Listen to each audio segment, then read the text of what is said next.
네. 자, 주식명가 MTNW 김대준 어드바이저와 함께 오늘 시장 정리해보고요. 내일 뭘 봐야 할까요? 그 아이디어 모아보겠습니다. 김대준 대표님 모십니다. 위원님 어서 오세요. 네, 안녕하십니까. 네. 오늘도 로봇이구나. 네.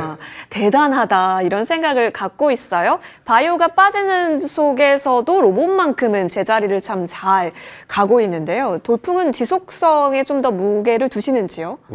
오늘 질문 내용은 지난주와도 마찬가지지만 내일장에서 로봇주가 움직일 것이냐라는 질문이지 않습니까? 그럼 제가 이렇게 한번 답변을 드려볼게요. 오늘 로봇주 내에서 강세를 보이는 상한가 종목들의 면면의 그 기업의 내용을 살펴보게 되면 로보 상한가입니다. 네. 이게 교육 사업을 하는 회사이거든요. 그리고 해성 에어 로보틱스도 상한가입니다. 근데 해성 에어 로보틱스는 사명을 2024년도에 바뀌었거든요. 해성 TNC. 그러니까 이 종목 같은 경우는 엘리베이터 감속기를 만드는 회사입니다. 그리고 V1텍 같은 경우도 오늘 상한가인데 이 회사는 2차전지 검사 장비를 하는 회사고요. SL 같은 경우는 자동차 부품을 그쵸. 만드는 회사이죠. 무슨 말이냐면 로봇이라는 이슈가 하나만 걸쳐져 있으면 오늘 장에서 주가 강세를 보였다라. 네. 그리고 최근 장에서 로봇주의 흐름들을 보게 되면 어제까지는 그동안 안 갔던 로봇주들이 강해 흐름을 보여줬거든요. 엔젤이라든가 두산이라든가 이런 등등등. 순환이 빠르다는 겁니다. 오늘 장 상한가를 기록했던 종목이 내일 장에서도 움직임이 진행되어질 것이냐 이 부분을 놓고 판단해 보면 그거에 대해서는 퀘스천이기 때문에 로봇주, 돌풍, 내일 장에서 계속 될까? 물론 흐름에 있어서 로봇의 큰 스펙트럼 안에서 주가는 움직임의 형태를 보여주겠지만 오늘 갔던 종목이 내일 장에서도 움직일 것이냐 라고 판단을 할 때는 조금 더 지켜봐야지 않겠느냐 이렇게 생각을 합니다. 지금 안 간 로봇주들이 일제히 오늘은 나 이렇게 외치면서 상한가도 가고 시세를 이어가고 있는데 이러다가 지금 여기서 추가 방향성을 논하기엔 또 많이 올라온 것도 많기 때문에 그렇다면 이 속에서 그래도 관심 있게 보는 로봇주가 있다면 네. 어딜까요? 열어보겠습니다. 우리 김대준 어드바이저께서 하이젠 RNM은 움직이기 이전부터 주목했었던 종목인데 네. 여기서 좀 더 여력을 보시는지도 궁금해요. 이 이후에 로봇주가 올라간다면 특히 올해 같은 경우 로봇주가 추가 상승 여력이 있어 보인다라고 생각을 합니다. 왜냐하면 올 3월 초에 그 테슬라에서 네. 투자자의 날을 3월 1일 날 보통 진행을 합니다. 지난해, 지지난해는 그냥 패스했어요. 올해에는 진행할 가능성이 높습니다. 진행하는 내용에서 있어서 어떤 내용이 나올까 우리가 관심 있게 지켜보게 되면 과거에는 스페이스X라든가 아니면 사이버트럭이라든가 이런 내용들을 발표를 했었는데요. 이번에는 테슬라의 신형 로봇을 이번에 공개하지 않을까. 3월 1일에 투자자 날에 이 이슈가 하나 있고요. 그리고 두 번째로는 보스턴 다이나믹스가 올해 상장 예정에 있죠. 그리고 국내 가장 큰 로봇 기업이라고 할 수 있는 HD 현대 로보틱스가 올해 상장 예정에 있습니다. 이게 무슨 말이냐면 올해 로봇과 관련된 이슈들은 계속 재생산될 수 있는 상황이 만들어질 것입니다. 다만 1월 지금 시점과 2월 시점에서는 그동안에 올라왔던 로봇주들이 잠시 쉬어가는 형태에서의 가격 조정 형태 모습이 나타날 수 있기 때문에 한 템포 쉬어서 타점을 한 달 정도 시차를 두고 잡아보자 이런 내용으로 판단해서 접근하고 있고요. 예. 하이젠 RNM 같은 경우도 비슷한 맥락에서의 접근도로 판단하시면 될 것 같습니다. 오늘 감속기 액추에이터 관련 종목 로봇들이 강한 흐름에서의 모습들을 보여주고 있습니다. 하이젠 RNM도 그동안 조금은 움직임이 더딘 형태에서의 모습에서 오늘장 강세 현상을 보여줬고요. 이제 정상 궤도의 가격 수준에서의 모습을 보여줬다라고 판단되는 가격 수준입니다. 이 종목이 강점이 있는 내용이라고 한다면 재무적 안정성이 어필되고 있죠. 지난해 로봇주 중에서 강했던 로보티즈라든가 클로봇 같은 경우는 흑자 전환했습니다. 하이젠 RNM도 내년도 또는 올 하반기에는 흑자 전환 가능성이 있다라고 보고 있어요.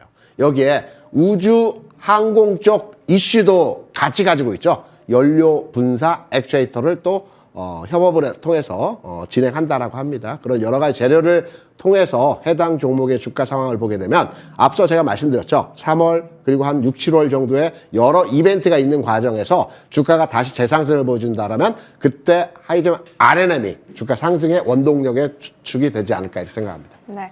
이번 연도 계속 로봇 관련한 뉴스는 쏟아질 거기 때문에 천천히 타점을 잡고 관심 종목으로 앞으로 흐름 더 보시면 좋을 것 같습니다. 오늘도 하이젠 아래내면 좋았네요. 자, 양대 시장 마무리 국면입니다. 코스피는 플러스권 마감 대기 중이고 4,900선 위 지금 지킬 것으로 보여집니다. 코스닥이 조금은 아쉬운 상황인데요. 그래도 장중에 4%대까지 빠졌는데 현재 구간 2.52% 951선에서 거래 마칠 대기하고 있습니다. 마무리하고 오시죠.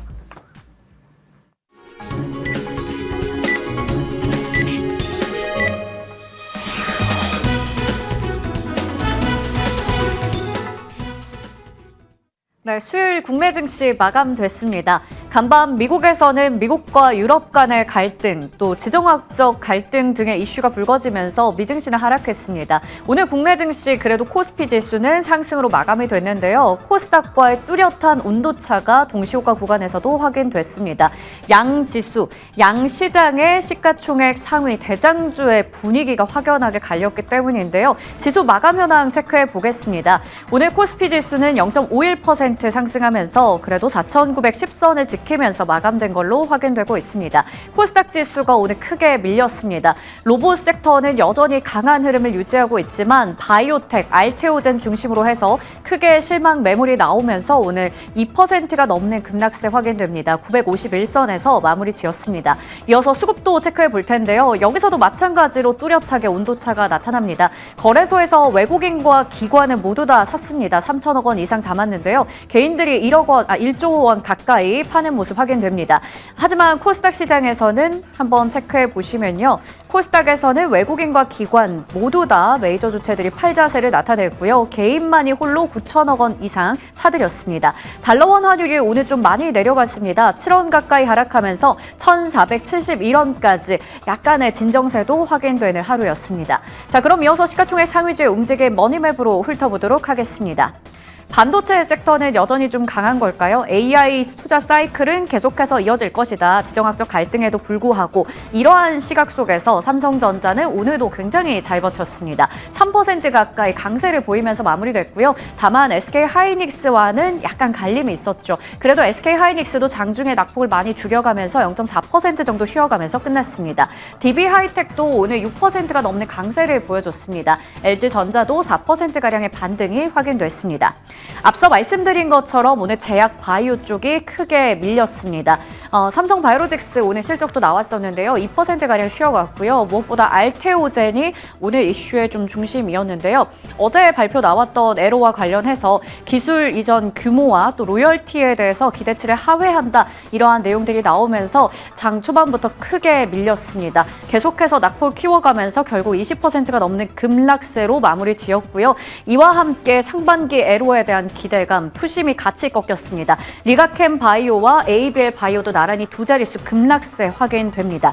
조선해운 쪽 한번 체크해 보겠습니다. 여전히 마스카 프로젝트에 대한 기대감뿐만 아니라 캐나다 잠수함 수주와 관련된 이벤트가 있지만 오늘 장에서도 조선 대표주는 다소 쉬어갔습니다. HD 한국조선해양과 한화오션 나란히 3%가 넘게 밀리면서 끝났습니다.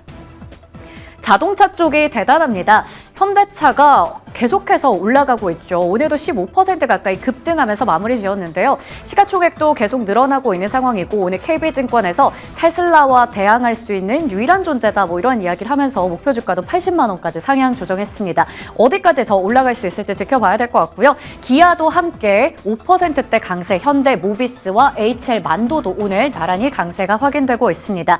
2차 전지 관련주들은 오늘은 전반적으로 쉬어가면서 끝났습니다. 로봇 쪽 한번 체크해 보실 텐데요. 레인보우 로보틱스 1% 넘게 쉬어갔고요. SPG, T-로보틱스 그리고 여기 나와 있지 않은 종목들 오늘 상한가가 속출하기도 했습니다. 그럼 이어서 거래대금과 거래량 상위 종목들 훑어보겠습니다. 삼성전자 그래도 15만 원에 근접한 부근에서 오늘 마무리를 지었고요. 한국전력도 최근에 흐름이 좋습니다. 오늘도 2위권을 기록했습니다.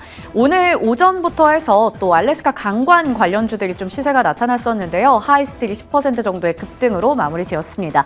거래대금 상위 종목에서는 삼성전자, 현대차, SK하이닉스 최근에 이 순서가 좀 반복되고 있습니다. 한국전력도 확인되고요. 기아와 현대모비스, HL 만도까지 자동차와 관련된 종목들이 이름 많이 올리고 있습니다. 코스닥 시장으로 이동해 보겠습니다.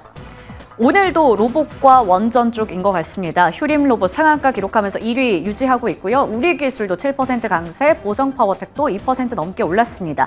로보로보도 오늘 상한가로 마무리 지었고요. 해성옵틱스도 상한가, 휴림 에이텍까지 오름세 확인됩니다. 거래대금 상위 종목 보시면 1위가 알테오젠입니다. 그리고 2위부터 해서 또 로봇과 함께 원전 관련주들 체크되는데요. 휴림 로봇, 유로메카, 현대무벡스 모두 다 급등세 확인되고요. ABL 바이오도 오늘 급락했지만 거래대금 상위에 이름 올립니다. 나라스페이스 테크놀로지가 어제 상한가로 마무리하고 오늘도 추가적인 급등세가 확인되고 있습니다. 지금까지 수요일장 마감 현황 체크해드렸습니다. 네. 자, 외국인이 막판 조금 더 담으려고 하네요. 코스피 쪽에서요. 어디에 집중할까요? 사실 오늘 거래대금이 크게 모였습니다. 그리고 거래대금 상단을 차지하는 종목군에 현대차의 이름이 최근 들어서 계속해서 나타나고 있다는 점, 시장을 리딩하고 있다 이렇게 보시면 좋겠습니다. 이럴 때 뭘 봐야 할지가 사실 가장 고민되죠. 이제 여기서 들어가도 돼? 라는 생각이 또 있으실 거예요. 가는 종목이 계속 가다 보니까요. 그래서 궁금해집니다. 내일장 공략 섹터 어디로 챙겨가셨을까요? 자, 주목받지 못할 때가 기회라고 한다면 오늘 20일치의 수출 데이터 때문인지 들썩였었던 섹터가 또 미용기기가 아닐까 싶은데 이쪽에서 추가적인 기회 노려볼 수 있다고요? 네, 지난해 수출도 1조 원 이상 달성을 해서 잘한 편이고요. 네. 시장에서의 오늘장 상승 플러스 마감을 했지만 내용적 측면에서 보면 하락 종목이 월등하게 많은 시장이었습니다. 이런 장에서의 투자 심리는 보다 안전한 종목으로 투자처를 확보하기 위한 투자 심리가 확산이 됩니다. 그럼 안전한 종목이 무엇일까요? 주가가 선 조정을 받아서 가격적으로 좀 부담이 없는 종목을 우리가 통상 안전한 종목이라고 많이 생각을 하십니다. 미용기기 업종의 대표 종목이라고 한다면 APR 같은 종목이겠죠. APR과 클래시스는 지난 8월부터 조정을 시작을 해서요. 기간 조정 형태로 지수가 상승에도 불구하고 옆으로 쭉 누웠습니다. 반면에 파마리서치라든가 원텍 같은 미용기기 관련주들은 지난 8월에 고점을 찍고요. 가격적으로 하락의 과정이 최근까지 해서 지속이 되었던 부분에서의 모습들을 보여줬습니다. 그래서 기간 조정과 가격 조정을 미리 선제적으로 받아줬던 섹터라고 볼 수 있는 미용기기 업종이 지금과 같은 안전한 투자처로의 확보를 진행하고 있는 시장의 심리와 맞물려서 주가의 흐름이 개선되고 상승할 수 있는 여지의 모습을 보여줄 수 있기 때문에 다음 장, 내일장이겠죠. 내일장을 겨냥해서 투자처로의 관심도가 있어 보인다라고 생각되는 섹터는 미용기기 섹터입니다. 미용기기라고 한다면 사실 여러분이 더 잘 아시겠지만 클래시스가 코스닥 시총 상단에 있었을 때가 있고 파마리서치가 상단에 있었을 때가 있고 그렇죠. 지금은 다 어디로 갔지 싶거든요. 네. 그 가운데 지금은 그럼 본다면 뭘 봐야 할까 싶거든요. 탑픽 종목 열어보겠습니다. 그래도 대장은 대장 파마리서치네요. 우리가 이제 방금 전에 전광판을 봤을 때 파마리서치가 제약바이오에 포함되어 있는 내용을 보셨을 겁니다. 파마리서치는 의료기기 에도 포함되고요. 미용기기에도 포함됩니다. 최근에 의료기기 부분에서의 사업성이 확대되고 이쪽에 매출이 증대되고 있죠. 지난 8월 고점을 찍고요. 주가가 하락을 했던 이유는 경쟁이 심화된다. 이쪽 시장에. 그래서 부담에 대한 우려로 주가가 하락을 했습니다. 하지만 3분기 실적을 열어보니까 경쟁이 심화되고는 있으나 매출처를 다변화시켜서 이익치에 대해서는 상승 진행형에 대한 우려가 없다라는 부분이 확인되었거든요. 이번 4분기 실적에 의해서 한 번 더 확인된다라고 한다면 주가의 반전 포인트에서의 흐름을 만들어낼 수 있다라고 해석이 되고 있기 때문에 저는 주가 반전의 시기가 이번 4분기 실적이 나오는 시점에서 해당 종목의 주가의 흐름이 완전하게 변화하는 형태에서의 모습이 나타날 가능성이 있다.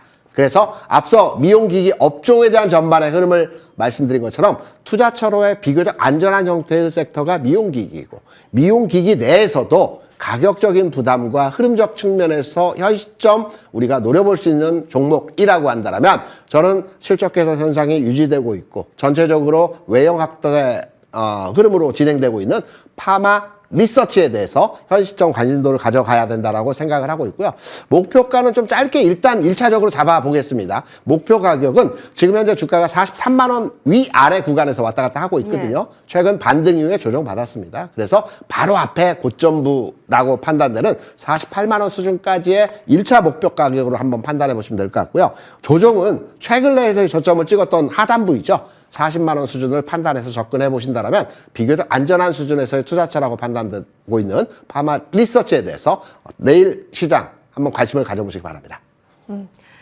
정말 끝까지 잘 달리다가 최근에는 진짜 스키장 상급 코스의 각도만큼 많이 밀렸습니다.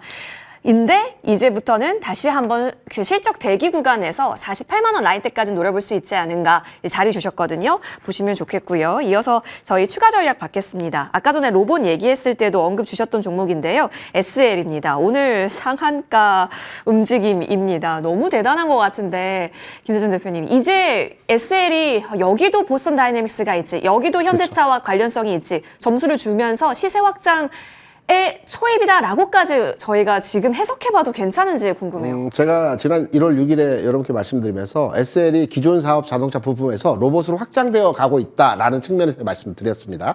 오늘 상한가 조금 부담스럽긴 합니다. 내일 정도에는 어떤 흔들림의 과정이 진행이 되어질 수 있겠죠. 하지만 자동차 업종이 여전히 저평가 수준이라는 측면에서의 부품주들에 대한 평가를 보게 된다면 내일 흔들림이 나오더라도 좀 더 가지고 가는 측면으로 접근이 가능하고요. 내일 흔들림 이후의 상황에서 가격적인 저점을 찾아본다라고 한다면 추가의 진입도 한번 노려볼 자리를 한번 찾아보는 것도 괜찮다라고 생각을 합니다. 네, 내일 분봉상 지지가 어디서 형성되는지도 기술적으로 잘 살펴보시죠. 저희는 여기서 물러납니다. 이어지는 머니투데이 방송과 함께하세요. 고맙습니다.